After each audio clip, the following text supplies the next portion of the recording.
ပရိသတ်များအားလုံးမင်္ဂလာပါကျွန်တော်ဒီနေ့တင်ဆက်ပေးမယ့်ရုပ်ပြလေးကတော့ကတွန်းဆန်ရဲ့တောကြောင်လှူဒန်းသည်ဆိုတဲ့ရုပ်ပြလေးပဲဖြစ်ပါတယ်ကျွန်တော်ရဲ့ channel လေးကို VPN လေးဖွင့်ပြီးတော့လေးကြည့်ပေးကြဖို့မေတ္တာရက်ခံလိုက်ပါတယ်အားလုံးကိုကျေးဇူးထူးတင်ရှိပါတယ်ဟိုးရှိတုန်းကဝေးလံတီကောင်လာတဲ့အရက်တီတာတစ်ခုမှာတိတ်ကိုဟောင်းနှွမ်းနေတဲ့ဖះเจ้าတစ်ဆောင်ရှိတယ်ဖះเจ้าကတက်တန်းကြာမြင့်လွန်းလို့ပြိုကျမတက်ဖြစ်နေပြီတဲ့အဲ့ဒီเจ้าဟိုကြီးကိုကပ်ပီယာကြီးဥဖြူတီကထိန်ထိန်ဆောက်ရှောက်နေတာပေါ့ကွယ်เจ้าကြီးကပြိုးတော့မယ်ဒါကိုအမြန်မပြေနိုင်ဘုံဘုံလဲသွားတော့မှာเจ้าဟိုကြီးကိုကြည့်ပြီးဥဖြူတီစိတ်မချမ်းမသာဖြစ်နေပါတယ်เจ้าပြင်ဖို့လိုတဲ့ပတ်စံငါဘယ်လိုရှားပါမလဲအပြေမရှိတဲ့အတွေ့အကြုံသူခေါင်းနှောက်လာတယ်စိတ်ပြက်လက်ပြက်နဲ့เจ้าရှိမှငုတ်တုတ်ထိုင်လိုက်တယ်တော်ရဲဝင်ပြီးတနန်းတစ်ပိုင်းတစ်တွေခုံရင်ရတဲ့တွေတစ်တွေဝါးတွေစူထားတာပဲကောင်းမယ်ထင်ပါရဲ့အဲ့ဒီလိုတွေးမိပြီးတစ်ခုတ်ဖို့ဓာတ်နဲ့ပစိန်ကိုရှာမယ်ဆိုပြီးကြောင်းလေးကိုဝင်ခဲ့ပြန်တယ်ပစိန်နဲ့ဓာတ်ရှိတော့ရှိပါတယ်ဘယ်နာထားမိပါလိမ့်ဥဖြူတီဟာပစ္စည်းအဟောင်းမြင်းတွေထားတဲ့အဆောင်မှာဓာတ်နဲ့ပစိန်ကိုလိုက်ရှာပါတယ်ဥဖြူတီကဓာတ်ရဲ့ပစိန်ရဲ့ရင်ရွေးအိုးကြီးရဲ့အပြင်ကိုထုတ်လာခဲ့ပါတယ်စွန်းတော်စွန်ပြီးငှက်ပြောသည့်နှလုံးစားလိုက်သေးတယ်ပြီးတော့မှကြောင်းရှိမှာကြာနာနာထိုင်ပြီးဓာတွေးတော့တာပေါ့တချင်းတအေးအေးနဲ့ဓာတွေးနေခိုင်းမှာပဲခရီးသွားကုန်တဲ့တယောက်အထုပ်ကြီးထမ်းပြီးရောက်လာပါတယ်ပြိုးနောင်ကြီးခရီးပန်းလာလို့တထောင်နားပါရစေနားပါဗျာနားပါကြိုက်တဲ့လောင်နားခရီးသွားအထုပ်ကြီးချပြီးရေအိုးကရေသမုတ်ခတ်တောက်လိုက်တယ်ရေငက်ပြင်မှာဥဖြူတီဘေးမှာဝင်းထိုင်နေဓာသွေးနေတာအကြောင်းရှိလို့လားနောင်ကြီးစစ်ထွက်ဖို့ဓမြရန်ကာကွယ်ဖို့တော့မဟုတ်ပါဘူးဗျာဟောဒီကြောင်းကြီးပြင်ဖို့တေလေးဝါလေးခုံးမလို့ပါအော်ကောင်းပါလေဗျာခရီးသွားကကြောင်းဟိုကြီးကိုစောင်းခဲ့ကြည့်ပြီးခေါင်းတညင်ညင်နဲ့ထောက်ခံတယ်ဓာနဲ့စကားမဆက်အထယ်ကောင်းပိတ်ကောင်းဖြင်းကောင်းလေးများပါတယ်လိုရရင်ဝဲပါအောင်လားဗျာစားဖို့တော့နိုင်ပါဗျာပြီးတော့ကပ်ပြီးရအတွက်လဲဝေကောင်းစားလာမလိုပါဘူးဗျ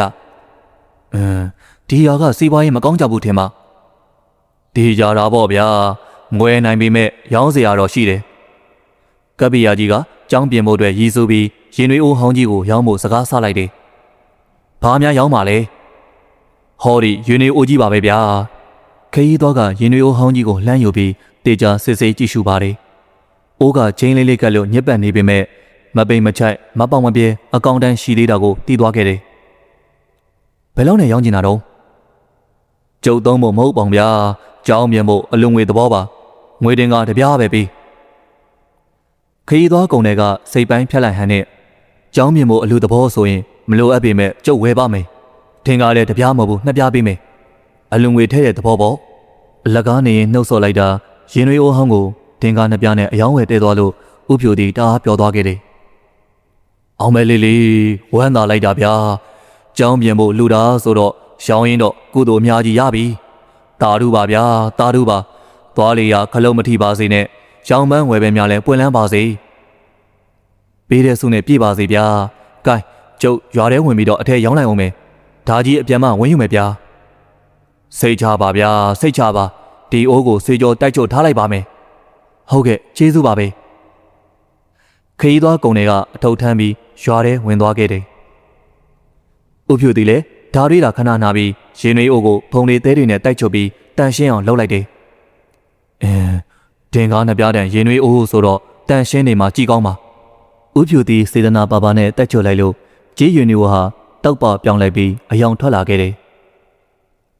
သူပြန်လာလို့အသက်တိုင်းဖြစ်နေတဲ့အိုးကိုတွေ့ရင်သဘောကျရှာမှာစေတနာအကျိုးပေးတာကိုအိုးကိုမြေကြီးပေါ်ချထားလိုက်ပြီးဥဖြူတီဓာတ်ဆက်သွင်းနေလိုက်တယ်အဲ့ဒီအချိန်မှာအိုးကခုံပေါက်လှုပ်ရှားပြီးအသက်ဝင်လာတော့တယ်အတန်ကြားလို့လက်ကြည့်မိတဲ့ဥဖြူတီလည်းမျက်မြင်တွေ့တာတော့မယုံနိုင်ပဲမျက်လုံးကြီးပြိုးပြီးတန်တော်ငင်းနေပါတယ်ဖေးရအိုးကြီးကဗုဒ္ဓကြေးရင်တွေအိုးကတောကြောင်ဖြစ်သွားငါမျက်စိမောက်တာလားဟုတ်ရလားဥဖြူတီစိုက်ကြည့်နေတဲ့အခိုင်မှာပဲရင်တွေအိုးဟာတောကြောင်တစ်ကောင်ဖြစ်ပြောင်းသွားပါလေရောဟုတ်မဟုတ်တော့မသိဘူးရင်တွေအိုးတစ်ဖြစ်လဲတောကြောင်ဟာဥဖြူတီကိုလှည့်ပတ်ပြီးခုံပေါက်ပြေးလွှားနေပါတယ် အလိုလေးဒါတကယ်ပဲဖြစ်နေတာလားငါပဲယူသွားတာလားဟိုလူပြန်လာလို့သူဝဲထားတဲ့ယူနီအိုကတောကြောင်ဖြစ်သွားတယ်ဆိုရင်စိတ်ဆိုးတော့မှာပဲဥပြူတီကတောကြောင်နောက်လိုက်ပြီးအမိဖမ်းပါတယ်ကြောင်ကလည်းခုမှပဲပြေးလွှားခွင့်ရတယ်လို့မမော်တန်ပြေးလွှားနေတယ်ကြာတော့ကြောင်မမော်ပဲဥပြူတီမောလာခဲ့တယ်တော်ပါတော့တောကြောင်ရဲ့ငါလည်းရှာထွက်နေပါပြီမပြေးပါနဲ့တော့အဲ့ဒီလိုတောင်းပန်လိုက်တော့မှတောကြောင်အပြေးရပြီးဥပြူတီကိုပုတ်တီးပုတ်တဲ့လှုပ်တယ်တောကြောင်ကိုဥပြူတီကောက်ယူပိတ်ချီထားလိုက်တယ်အဲ့ဒီမှာတင်တောကြောင်ကရင်တွေအိုပြန်ဖြစ်သွားတယ်ဖေယာဒီလောက်စမ်းကြတဲ့ဖြစ်မျိုးငါတခါမှမကြောက်ဘူးလူမာဖြင့်အံ့ဩလုံးလို့သေတော့မယ်မောဟတန်ကြီးနဲ့ဥပြူတီညှဉ်းညူလိုက်တယ်ပြီးတော့အမတ်တမဲ့ပဲအိုးကိုအောက်ပြန်ချမိတယ်မြေကြီးပေါ်ချလိုက်တာနဲ့အိုးဟာကြောင်ပြန်ဖြစ်သွားတယ်ဟဲ့ဘလုတ်တော့လန့်လိုက်တာနော်ငါနဲ့ဒီတကားတော့ဥပြူတီကအလက်မပေးပဲတောကြောင်ကိုပွေးထားလိုက်တယ်အဲ့ဒီမှာရင်တွေအိုးပြန်ဖြစ်သွားပြန်ရောတယ်တန်တော့အိုးကိုမြေပေါ်ချတာနဲ့ကြောင်ဖြစ်သွားတာထင်တယ်ဘယ်မှာထားရင်ကောင်းမလဲစဉ်းစားရင်ရှောက်ကြည့်တော့ထိတ်နှစ်ဖက်မှာဂျိတ်လိုဖြစ်နေတဲ့တိတ်ကန်းကြောက်တစ်ခုကိုတွေ့တယ်တိတ်ကန်းကြောက်ကိုကောက်ယူပြီးအပင်ရဲ့ကန်တကန်းမှာချိတ်လိုက်တယ်အိုးကိုလည်းတိတ်ကန်းကြောင်မှာချိတ်လိုက်တာပေါ့ဟူးတော့ပါသေးရဲ့ဒင်းကလေထဲမှာပဲတွဲလောင်းနေကျင်တာကိုချိတ်ထားတဲ့အိုးဘဝမပြောင်းတော့မှဥဖြူတီလည်းစိတ်ဖြောင်းလက်ဖြောက်ဓာတွေးနိုင်တော့တယ်ဥဖြူတီတချင်းတအေးနဲ့ဓာတ်နဲ့ပစိန်ကိုသွေးတယ်ညနေနေအေးချိန်မှာအလုပ်ပြီးသွားခဲ့တယ်ဖြိုးနောင်ကြီးအနီးနားကထင်းတွေကောက်ပြီးပစိန်စမ်းနေခိုင်းမှာပဲခီးသွားကုန်တယ်ပြန်ရောက်လာတယ်ဟောပြန်လာပြီကိုရွာထဲမှာအယောင်းဝယ်ဖြစ်ရလားအတင်းပါဗျာဒါနဲ့ကြုတ်ဝယ်ထားတဲ့အိုးရောရှိပါဗျာဟိုကပင်မှာချိတ်ထားလေရဲ့ခရီးသွားကလှမ်းကြည့်ပြီးဟာပြောင်လက်တောက်ပါလို့ကောင်းလာကြည်လားဗျာအသက်တိုင်းပဲအဲ့ဒါမိတ်ဆွေရဲ့တရားတရားကြောင့်ပေါ့တခုတော့တတိပေးလိုက်မယ်ရှင်ရွေးအိုးကိုမြေကြီးပေါ်မချပါနဲ့ဘာဖြစ်လို့လဲဗျရုတ်တရက်ဘာပြန်ပြောရမှန်းမသိတာနဲ့ဥပြူတီလည်းရှော့ချလိုက်တယ်မြစ်ပတ်မှာစိုးလို့ပေါ့ဗျာခမရတော်နောက်တယ်လူပဲဗျာကျုံမညစ်ပတ်အောင်တတိထားပါမယ်ကဲသွားပြီပြုတ်ခီးသွားကုန်တယ်ဟာအိတ်ကိုထမ်းရင်ရွေးကိုဆွဲပြီးပြန်သွားခဲ့တယ်သူ့ကိုဥဖြူတီမျက်စိတစုံလိုက်ကြည့်နေမိတယ်အိုးကကြောင်ဖြစ်သွားတဲ့အခါလမ်းမသွားပါစေနဲ့မိတ်ဆွေကြီးရဲ့ခီးသွားကုန်တဲ့အတွက်ဥဖြူတီစွန့်မွန်ချွေပေးပြီးတဲ့နောက်ဓာတ်နဲ့ပစိန်ကိုကောက်ယူလို့ကျောင်းအိုကြီးတဲ့ကိုဝင်သွားခဲ့ပါတယ်ကုန်တယ်ဟာနောက်တနေ့မှသူ့ရွာကိုပြန်ရောက်လာတယ်သူ့ရဲ့ချစ်လာစွာတော့ဇနီးတွေကလည်းခီးရောက်မဆိုင်ပဲလင်ရှိမှလက်ဖြတ်နေဘယ်လိုလဲရောင်းခဲ့ရလားယောက်ျားရဲ့အတင်းပါပဲမိန်းမရဲ့ရော့ကုန်တွေကရလာသမျှအသက်ပြားတွေမရလက်အတဲ့မရကရင်ရွေးအုပ်ကိုမြင်သွားတယ်ဒီအိုးကဝဲလာတာလားယောက်ျားရဲ့အေးဟုတ်တယ်တင်ကားနှစ်ပြားနဲ့ဝဲလာခဲ့တာဘာဒီကြေးအိုးဟောင်းကြီးကိုတင်ကားနှစ်ပြားပေးပြီးဝဲလာတယ်တော်ယူနေလားကုန်တဲ့ရဲ့မရဟာဒေါ်လာတွေပေါက်ကွဲပြီးအိုးကိုလူယူလို့ကင်ပေါက်လွှတ်ပစ်လိုက်တယ်အကျိုးကြောင့်ရှင်းမပြရခင်မရကဆွဲရလွှတ်ပစ်လိုက်လို့ကုန်တဲ့ယောက်ျားလည်းအံ့ဩမင်သက်မိသွားတယ်ကြည်ပြ9ပြားလောက်ပဲတန်တာကိုငွေတင်ကား2ပြားပေးပြီးဝဲခဲ့ရသလားအယူရဲ့ကုန်တဲ့ရဲ့မရဒေါဘပြောဆိုလို့မဆုံးခင်ကြေးယူနေဦးဟာတောကြောင်ဖြစ်ပြောင်းလဲသွားတယ်ဒါကိုမြင်တော့နှစ်ယောက်လုံးထိတ်လန့်အံ့ဩသွားတယ်ဟင်တောကြောင်အိုးကတောကြောင်ဖြစ်သွားပြီအေးဟာဆန်းလိုက်တာမယုံနိုင်စရာပဲနှစ်ယောက်လုံးအိမ်မော်ကနေပြေးဆင်းပြီးတောကြောင်ကိုလိုက်ဖမ်းကြတယ်တောကြောင်ကခုံပေါက်ပြေးလွှားနေလို့လွယ်လည်နဲ့ဖမ်းလို့မရဖြစ်နေပါတယ်ကြာတော့နှစ်ယောက်လုံးမောလာကြတော့တာပေါ့ကုန်တယ်မိမဟာခြေပြက်လက်ပြထိုင်ချလိုက်ပြီးတော်ပါတော့တောကြောင်ရဲ့မပြေးပါနဲ့တော့ငါလည်းရှာထွက်နေပါပြီဟောဟုတ်ပါကွာတော်စော့နိုင်တဲ့ကြောင်လင်မယားနှစ်ယောက်လက်လျှော့လိုက်မှာပဲတောကြောင်ကစောတာရက်ပြီးပုတ်တီးပုတ်တဲ့လှုပ်လာတယ်ကုန်တယ်မိမကကောက်ယူပွေ့ချလိုက်တယ်အဲ့ဒီခါမှာတောကြောင်ကရင်တွေအိုပြန်ဖြစ်သွားရောတဲ့ဟင်အိုးပြန်ဖြစ်သွားပြီဟုတ်ပါစမ်းလိုက်တပဒါနဲ့ရှင်မအိုးကိုပြန်ချကြည့်လိုက်စမ်းကုန်တယ်ပြောတဲ့အတိုင်းသူမယားကအိုးကိုပြန်ချကြည့်လိုက်တယ်အဲ့ဒီခါအိုးကကြောင်ပြန်ဖြစ်သွားရောအမလီလန့်လိုက်တာတော့ရှင်အိုးကအစမ်းပါလားမိမကအလံတကြောအော်တယ်ကုန်တယ်ကအလက်မပေးတော့ပဲတောကြောင်ကိုကောက်ယူလိုက်တယ် ဒီတော့လေအိုးဖြစ်ပြောင်းပြီးငြိမ်သွားပြန်ရော။အော်ဒါကြောင့်ကပ္ပိယာကြီးကအိုးကိုမြေကြီးပေါ်မချနဲ့လို့မှားလိုက်တာကိုလင်ယောက်ျားရဲ့မှတ်ချက်ကြောင့်မယားကဆက်ဆူတယ်။ကုံတွေကလည်းအိုးရခဲ့ပုံရခဲ့နီကိုပြန်ပြောပြလိုက်တယ်။ဒီတိုင်းဆိုမဟုတ်မှလွဲရောကပ္ပိယာကြီးကကြားမင်းလူရောင်ဆောင်နေတာပဲဖြစ်ရမယ်။ကျမတို့တော့ချမ်းသာပြီ။ချမ်းသာပြီဟုတ်လား။ဘာဖြစ်လို့လဲ။အိုးရှင်ကတော်တော်ဒုံဝေးပါလား။ကြောင်ဖြစ်ပြောင်းလဲလို့ရတဲ့ရင်တွေကိုဒီကဘာမှာဘယ်နှလုံးရှိမှမို့လို့လဲဒါတော့ဟုတ်တယ်ဒီအိုးကိုရှင်ဈေးရောက်သွားတဲ့အခါနေရာမှာရှောက်ပြလိုက်ရင်ပတ်စံတွေအများကြီးရလာမှာပေါ့ကုံတဲ့ရဲ့မယားကအကွက်မြင်စွာနဲ့အကြံပေးတယ်အေးဟုတ်တယ်ဟာနက်ပြန်ဈေးရောက်ထွက်ရင်ဒီအိုးကိုယူသွားရမယ်ကျမလည်းလက်ခံမယ်ကောင်းတာပေါ့ကွာမောင်တထန်းမဲတရက်ပေါ့ဒီလိုနဲ့နောက်တနေ့မနက်မှာယောက်ျားကအထုပ်ကိုထမ်းမိန်းမကရင်တွေအုပ်ကိုဆွဲလို့အိမ်ကထွက်ခဲ့ကြတယ်အထူးဆန်းတွေကြည့်ကြမလားမမြင်ဘူးတာတွေမြင်ကျင်သလားအားတင်ပြီးသေသွားမယ်နော်အဲ့ဒီလိုတကြောကြောအော်ပြီးလူခေါ်လိုက်တော့ဆက်စုကျင်တဲ့လူ14-15ယောက်ကဝိုင်းဝန်းလာခဲ့တယ်အဲ့ဒီခါမှာမိန်းမကအိုးကိုမြေကြီးပေါ်ချလိုက်တယ်မကြပါဘူးအိုးကကြောင်ဖြစ်ပြောင်းပြီးလှက်ပဲပြေးနေတော့တာပေါ့ဒါကိုမြင်နေကြရတဲ့လူတွေကလည်းတန်တော်သွားကြတယ်ဟာရင်တွေအိုးကတောကြောင်ဖြစ်သွားပြီဆန်းလိုက်တာဒါမျိုးတစ်ခါမှမမြင်ဘူးလူတွေစိတ်ဝင်စားသွားပြီဆိုတာနဲ့မိမကတောကြောင်ကိုကောက်ယူပွေ့ချလိုက်တာနဲ့အိုးပြန်ဖြစ်သွားတော့တာပေါ့တိတ်ကောင်းတဲ့ပြောက်ွက်ပဲပြန်လုပ်ပြပါဗျို့ထက်လုပ်ပြပါကျုပ်တို့မကြည့်ရသေးဘူးအခါခွဲစောင့်နေတဲ့ကုံတဲ့ယောက်ျားကသူ့မိမတင်ပေးထားတဲ့အတိုင်းပြန်လုပ်ပြပါမယ်ဒါပေမဲ့ကျုပ်တောကြောင်လေးမောနေပြီပိုက်စာနေပြီသူ့ကိုအစာဝယ်ကျွေးရအောင်မယ်ကြောင်စာပိုးလေးထဲကြပါခမညာယောက်ျားကအော်လိုက်တာနဲ့မိန်းမကရင်တွေအုံဖုံးကိုဖွင့်ပြီးပတ်စံခံတယ်အထူးဆန်းကြည့်ကျင်ကြတဲ့ပရိသတ်ကြီးကလည်းပတ်စံအကျူတွေထဲကြတော့တာပေါ့ခဏလေးနဲ့ပတ်စံတွေအများကြီးရသွားခဲ့ပါတယ်ကျေးဇူးတင်ပါတယ်ကျမတို့ကြောင်လေးကငါးသိပ်ကြိုက်တယ်သူ့အတွက်ငါးဝယ်ကျွေးရမယ်နောက်မှဝယ်ကြည့်ပါဗျအခုလုပ်ပြပါဟုတ်တယ်အခုလုပ်ပြကုံတယ်မိန်းမကရင်တွေအိုးတွေကပတ်စံတွေလွယ်ရည်တဲ့ပြောင်းထည့်ပြီးအိုးကိုမြေကြီးပေါ်ချလိုက်တယ်အိုးကတောကြောင်ဖြစ်ပြီးပြေးပြန်တာပေါ့ဟာအမခန်းပါပဲလားဒီလူတွေမော်စရာဖြစ်မယ်အေးလေမယုံနိုင်စရာကြီးကိုမျက်စိနဲ့မြင်တာတော့မှမယုံဘူးလား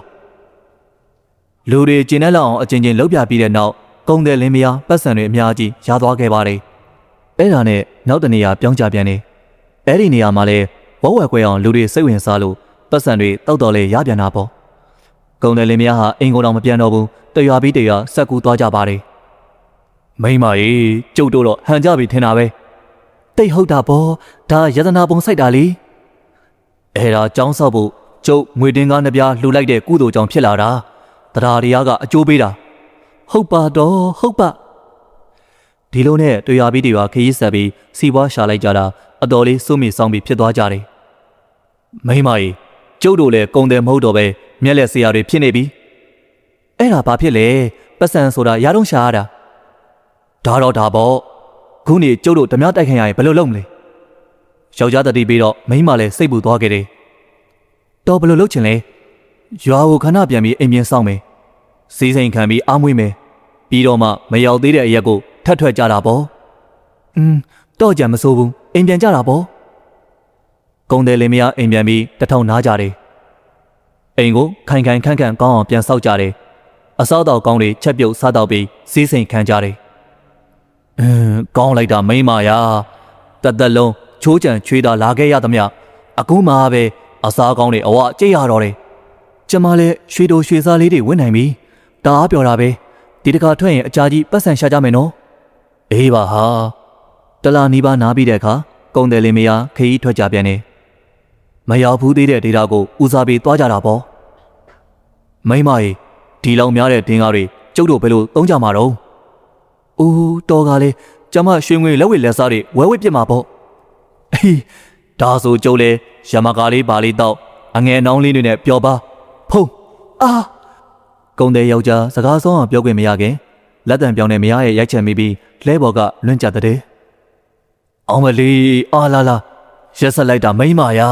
ကျုပ်ကနောက်ဟင်မင်းအောင်ပါနာကျင်မှုကြားကအလန်တကြားလက်ညှိုးထိုးပြောလာတဲ့ယောက်ျားကြောင့်လှဲ့ကြည့်လိုက်တဲ့အခါ မျက်နှာဖုံးစွပ်ဓမြနှစ်ယောက်သူ့ကိုဓာတ်နဲ့ရွယ်ထားတာကိုတွေးလိုက်ရတယ်ဟင်ရှင်တို့ဘာလုပ်ကြတာလဲဓမြတိုက်တာရှိသမျှအတပြကုန်းထုတ်ကြောကြမှာဓမြမန်းသိဆိုသလိုဓမြတိုက်တာပတ်ပေးကြုံရလို့ကုံတဲ့မိမအထိတ်တလန့်ဖြစ်သွားတာပေါ့ချမ်းသာပေးပါတော့ကျမတို့ကသူစင်းရဲ့လင်မယားပါအော်ဒီမိမတေးချင်းနေပြီထင်တယ်ပါသမျှကုန်းထုတ်စမ်းမရှိပါဘူးရှင်ဘာရင်နဲ့ရှိတဲ့မိမဟာဓမြကိုတောင်းပန်ရင်ရင်နွေးကိုခြေထောက်နဲ့မတိမတာတွန်းချလိုက်တယ်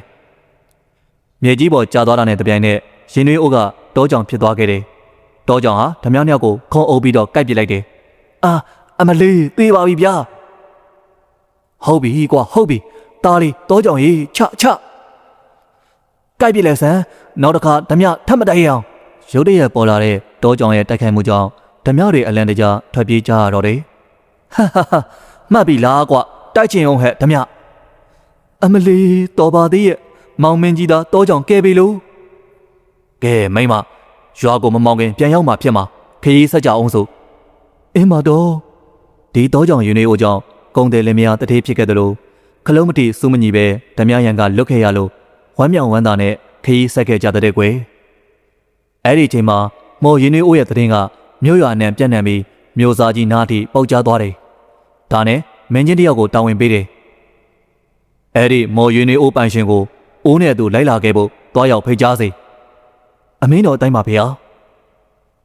ချင်းမြန်တော်မင်းချင်းဟာတရွာဝင်တရွာထွက်စုံစမ်းပြီးကုံတယ်လင်မယားရှိရာကိုရောက်လာတော့တာပေါ့မြို့စားကြီးအမိန့်ပါတဲ့အမိန့်နာခံကောင်းလာပါပြီအတင်ရဲမဲ့ကုံတယ်လင်မယားဟာမင်းချင်းရှိမှဒုတော်အမိန့်နာခံကြရတယ်တင်တို့ရဲ့မော်ရင်တွေအိုးကိုရှူစားခြင်း၍တပါးတည်းလိုက်ပါလာကြစေပုံမြို့စားကြီးတောင်တကူးတကအခေါ်လွတ်ရတယ်ဆိုလို့ကုံတယ်လင်မယားဟာသွေးနဲ့ထင်းရောက်ပြီးဝမ်းမြောက်ဝမ်းသာဖြစ်သွားကြတယ်မြို့စားကြီးရဲ့ရှေ့မှာသူတို့ရဲ့သားတောကြောင်လေးကောင်းကောင်းမွန်မွန်ပြေးလွှားစော်ကစားပြပါစေလို့ဆုတောင်းနေကြတာလေအသေးချပဲပေါ့ဒီလိုနဲ့မြို့စားကြီးရဲ့ဆိုင်ရင်ကိုရောက်သွားခဲ့တယ်မြို့စားကြီးရဲ့ဖိတ်ထားတဲ့မင်းစိုးရာစာအဲကောင်းဆောင်ကောင်းတွေလည်းအများကြီးရောက်နေကြတယ်။ဂိုင်းမောင်မင်းတို့လင်မယားတရင်ကြီးနေတဲ့တောကြောင်ရင်နွေးအိုရဲ့အစွမ်းကိုအကောင်ဆုံးထုတ်ပြကြစေ။အမိန်တော်တိုင်းမှာမျိုးစားမင်းဖေဟာအားရတဲ့ရရှူစားတော်မူပါ။ကုံတဲ့ယောက်ျားကအချက်ပြလိုက်တာနဲ့ကုံတဲ့မိန်းမကရင်ဝင်ပိုက်ထားတဲ့ရင်နွေးအိုကိုအသာချလိုက်တယ်။မျိုးစားကြီးနဲ့တကွမင်းပရိသတ်အပေါင်းလည်းမျက်တောင်မကက်ရှူစားနေကြတာပေါ့။မော်ရင်နွေးအိုကလည်းတာဝန်ကြည့်ချပါတယ်။ချက်ချင်းပဲတောကြောင်ဖြစ်သွားပြီးရင်ပြမှာလက်ပဲပြင်းနေတော့တယ်မြို့စားမင်းစင့်ခေါ်တာတကယ်ကိုအကျိုးရှိတဲ့ပွဲပါလားတကယ်ကိုသူကောင်းပြုတ်ခံရတဲ့အဖြစ်ပဲအခေါ်နောက်ကျလိုက်တာကုံတဲ့မိမကင်ထားတဲ့ရင်နွေးအိုဟာအလေးကြီးဖြစ်လာခဲ့တယ်အချို့ဆိုလက်စော်လက်ကောက်တွေပါချုပ်ပြီးထဲ့နေကြတာထုံးစံတိုင်းရင်နွေးအိုတဲ့ကဟာတွေလွယ်ရည်တဲ့ထဲဖို့ဟန်ပြင်းတဲ့ခိုင်းမှာပဲဟင်ရင်နွေးအိုထွက်ပြေးသွားပြီဟုတ်ပါတောကြောင်ထွက်ပြေးသွားပြီဖမ်းထားလိုက်ကြပါတောကြောင်ကိုဖမ်းလိုက်ပါကျွန်တော်ရဲ့ရွှေရင်ငွေတွေသူယူပြေးသွားပြီဟာဘလို့ဖြစ်တာလဲတောကြောင်ကရွှေတင်ကားတွေတဲသွားတာလားကုံတယ်လင်မယားယတနာဇောကပ်ပြီးကြောင်ရောလူပါမမိတော့ဘူးတဲ့မြို့သားကြီးနဲ့ပြိတ္တတွေစောင့်နေကြပေမဲ့ကြောင်ရောလူပါဘယ်သူမှပြန်မလာကြတော့ဘူးမြို့ဆောင်ကတောဆက်မှာတော့အယုံမီဝိုင်းဖြစ်နေတဲ့ကုံတယ်လင်မယားငိုကြီးချက်မှဖြစ်နေကြတယ်တာတောကြောင်မရှိတော့ဘူးဟီဘယ်လိုလုပ်တတ်နိုင်မှာလဲကွာအရင်စိတ်ဝင်သွားတာလားမှမသိတာလိုက်ရှာလေးရှာပါသွားတဲ့ရွှေတင်းကားတွေနဲတာမဟုတ်ဘူးရွှေလက်စိုးတွေလက်ကောက်တွေပါသွားတာဘယ်လိုလုပ်ရှာမလဲကွာတောထဲမှာတောကြောင်တွေကအများကြီးတာဆိုယတနာတွေစုံးပြီပေါ့အေးဟီကုံတယ်လင်မယားစိတ်ပြတ်ပူဆွေးမှုတွေနဲ့ဝမ်းနဲ့ငိုကြွေးနေတဲ့ချိန်တောကြောင်ဟာသူ့ကိုရင်နွေးအိုးပြပထမဆုံးစတွေ့ခဲ့တဲ့ကပ္ပိယာကြီးဥပြုတိရှိရာကျောင်းအိုကြီးရှိကိုရှောင်းနေခဲ့ပါတယ်ကပ္ပိယာကြီးဥပြုတိကဒုံဆိုင်တိုင်းခေါ်ယူတဲဆောင်လာတဲ့ဝါးတွေကိုအကိုင်းတွေရှင်းနေခဲ့တယ်ဟင်တောကြောင်တစ်ကောင်ပါလားရုတ်တရက်ကြောင်အောင်တန်ကြားလို့ဥပြုတိကလှည့်ကြည့်လိုက်တယ်တောကြောင်ကဥပြုတိရဲ့ခြေထောက်ကိုဥသေးပုတ်တဲ့လှုပ်တယ်ဒါနဲ့ဥပြုတိကမဝဲမရဲနဲ့တောကြောင်ကိုပွေ့ချလိုက်တယ်ဟာတောကြောင်ကရင်နေအိုးဖြစ်အာမလေးဗျာရင်နေအိုးကလေးလုံးလို့မနိုင်မနှင်းဖြစ်ပြီးဥပြုတိပက်လန်လဲလဲကျသွားတယ်ဒီတော့အိုးတွေကရွှေတင်းကားတွေလက်ဝဲယတနာတွေထွက်ကြလာတော့ဥပြုတိရဲ့ဘိုက်ပေါ်မှာရွှေပုံကြီးဖြစ်သွားခဲ့တယ် အလိုလေးလေးဒါခရီးသွားကုန်တွေကိုရောင်းလိုက်တဲ့ယူနီအိုမဟုတ်လား